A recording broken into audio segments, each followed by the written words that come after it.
Bollywood actor Singham यानी अजय देवगन और Kannada actor Kichcha Sudeep के बीच इन दिनों ट्विटर पर जंग छिड़ी हुई है, जो कि चर्चा में है। दोनों के बीच हुए विवाद का मुख्य बिंदु हिंदी भाषा है। जी नमस्कार, मैं हूं गोविंद पाटीदार और आप इस वक्त देख रहे हैं हफ्ते का स्पेशल शो।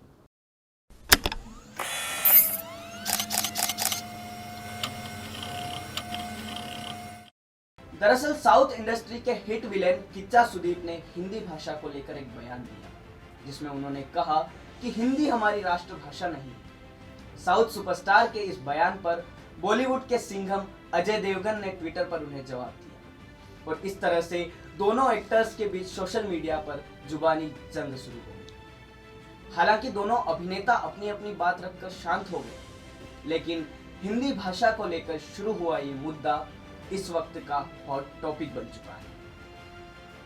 दरअसल सुदीप ने एक इंटरव्यू में कहा कि पैन इंडिया फिल्में कन्नड़ में बन रही है। मैं इस पर एक छोटा सा करेक्शन करना चाहूंगा कि हिंदी अब नेशनल लैंग्वेज नहीं रह गई।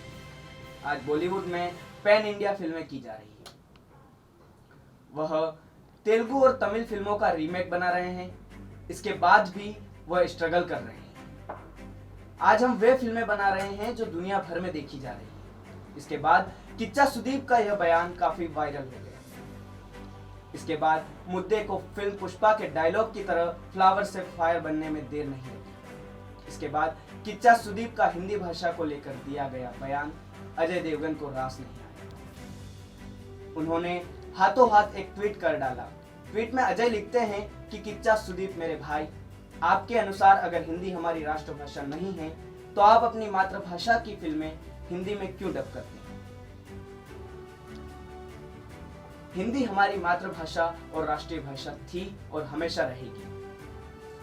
और यहीं से किच्चा सुदीप और अजय देवगन के बीच शाब्दिक जंग शुरू हुई। इस ट्वीट के बाद किच्चा सुदीप ने भी जवाब दिया। किच्चा ने लिखा, सर मैं देश की हर भाषा से प्यार और सम्मान करता हूँ। इस टॉपिक को यहीं खत्म करना चाहता हूँ। मैंने कहा कि यह लाइनें संदर्भ से पूरी तरह से अलग हैं। आपको हमेशा प्यार करता हूं और शुभकामनाएं देता हूं। उम्मीद है जल्द से जल्द मुलाकात होगी। इसके बाद बात यहीं खत्म नहीं हुई।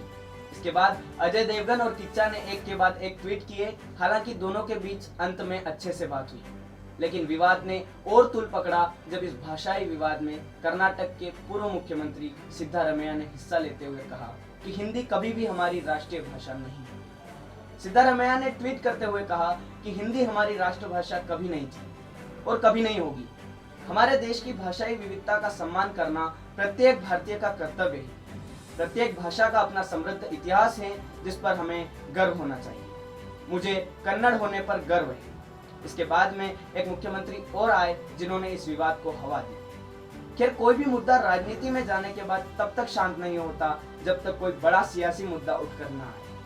लेकिन आपको जानने की आवश्यकता है कि किसी देश की राष्ट्रभाषा होना क्यों आवश्यक है। सभी विकसित देशों की अपनी अपनी राष्ट्रभाषा है, लेकिन भारत की नहीं। जी हाँ, यह सत्य है। भारत की अपनी कोई राष्ट्रभाषा नहीं। संविधान की 8वीं अनुसूची में भारत में 22 राजभाषाओं को शामिल किया गया है, जिनमें से एक हिंदी भी है। अगर किसी देश के लिए राष्ट्रभाषा आवश्यक है तो बड़ा सवाल यह होगा कि भारत की राष्ट्रभाषा किसे बनाई जाए, क्योंकि राष्ट्रभाषा तो वही बनेगी जो देश की पहचान होगी, जिसे दूसरे देश उस देश की अस्मिता के रूप में जाने। कर्नाटक के मुख्यमंत्री ने यह तर्क दिया कि भारत जो है विविधताओं का देश है। यहाँ आप किसी पर अपनी भाषा थोपकर उसकी राजभाषा को नकार नहीं सकते। इसके जवाब में सोशल मीडिया पर कई तर्क आए, जिन पर शायद विचार करना जरूरी हो जाता है। विचार यहाँ तक कि देश में धर्मों की, जातियों की, संगठनों की भी विविधता है। तो क्या देश का राष्ट्रीय ध्वज तिरंगे को आप नकार देंगे, या मोर जो कि राष्ट्रीय पक्षी है उसको आप नकार देंगे? संविधान की 8वीं अनुसूची में हिंदी सहित 22 भाषाओं को राजभाषाओं की मान्यता है, लेकिन राष्ट्रभाषा किसी को नहीं। लेकिन यहाँ यह समझने की आवश्यकता है कि आम लोगों के बीच यह धारणा है कि हिंदी हमारी राष्ट्रभाषा है, जो भारत में सबसे ज्यादा प्रचलित है और मान्य है। इसको एक उदाहरण से समझिए। आम जन महात्मा गांधी को राष्ट्रपिता के तौर पर जानते हैं, लेकिन गांधी जी को आधिकारिक तौर पर राष्ट्रपिता जैसा कोई दर्जा नहीं मिला। वर्ष 2020 में एक आरटीआई के जवाब में भारत सरकार का संस्कृति मंत्रालय बता चुका है कि किसी सरकार ने महात्मा गांधी को राष्ट्रपिता की उपाधि नहीं दी। इस सिलसिले में कोई अध्यादेश या नियम जारी नहीं किया गया, लेकिन फिर भी गांधी जी को लोग राष्ट्रपिता मानते हैं। बस यही कहानी हिंदी की भी है। यह राजभाषा होने के बावजूद हिंदी का प्रभाव इतना है, इसे बोलने वालों की संख्या इतनी है कि जनमानस इसे अपनी राष्ट्रभाषा मानता है। दक्षिण की क्षेत्रीय राजनीति में हमेशा यह तर्क दिए जाते हैं कि भारत विविधताओं वाला देश है, यहाँ कोई एक राष्ट्रभाषा नहीं हो सकती। महात्मा गांधी कहते हैं कि जिस देश की कोई राष्ट्रभाषा नहीं होती वह राष्ट्र गूंगा होता है। ऐसे में भाषाई विवाद पर अब राजनीति छिड़ गई है। आइए अब आपको बताते हैं महात्मा गांधी के हिंदी पर अपने विचार। महात्मा गांधी कहते हैं कि हिंदी भाषा के लिए मेरा प्रेम सभी हिंदी भाषी जानते हैं। हिंदी भाषा का जो प्रश्न है वह स्वराज्य का प्रश्न है। वर्ष 1918 में इंदौर में अपने एक भाषण में गांधी जी ने कहा कि जो भाषा आमजन को आसानी से समझ में आ जाए वही उत्तम भाषा है। उन्होंने कहा कि हर कोई ग्रामीण हिंदी को आसानी से समझ जाता है। 10 नवंबर 1921 को यंग इंडिया में गांधी जी लिखते हैं कि हिंदी के भावनात्मक अथवा राष्ट्रीय महत्व की बात छोड़ भी दें तो भी यह प्रतिदिन एकाधिक मालूम होता जा रहा है कि तमाम राष्ट्रीय कार्यकर्ताओं को हिंदी सीख लेनी चाहिए तथा राष्ट्र की तमाम कार्रवाई हिंदी में ही की जानी चाहिए। महात्मा गांधी का हिंदी से जुड़ा एक किस्सा आपको सुनाता हूँ। उन दिनों महात्मा गांधी हिंदी के प्रचार प्रसार के कामों में लगे थे। जब भारत को आजादी मिली तो कई विदेशी पत्रकार गांधी से मिलने आए।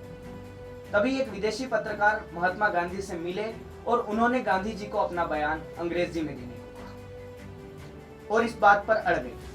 लेकिन गांधी जी इस बात से सहमत नहीं थे। पत्रकार का तर्क था कि अंग्रेजी में ही बात की जाए ताकि गांधी जी का संदेश पूरे विश्व भर में जाए। यह सुन महात्मा गांधी थोड़ी देर चुप रहे और फिर उन्होंने उस पत्रकार को कहा कि जाओ दुनिया से कह दो गांधी अंग्रेजी में जाएगा। महात्मा गांधी के इस हिंदी प्रेम को अक्सर याद किया जाता है। तो आप देख रहे थे इस हफ्ते का स्पेशल प्रोग्राम। उम्मीद है आपको यह प्रोग्राम पसंद आया होगा। धन्यवाद।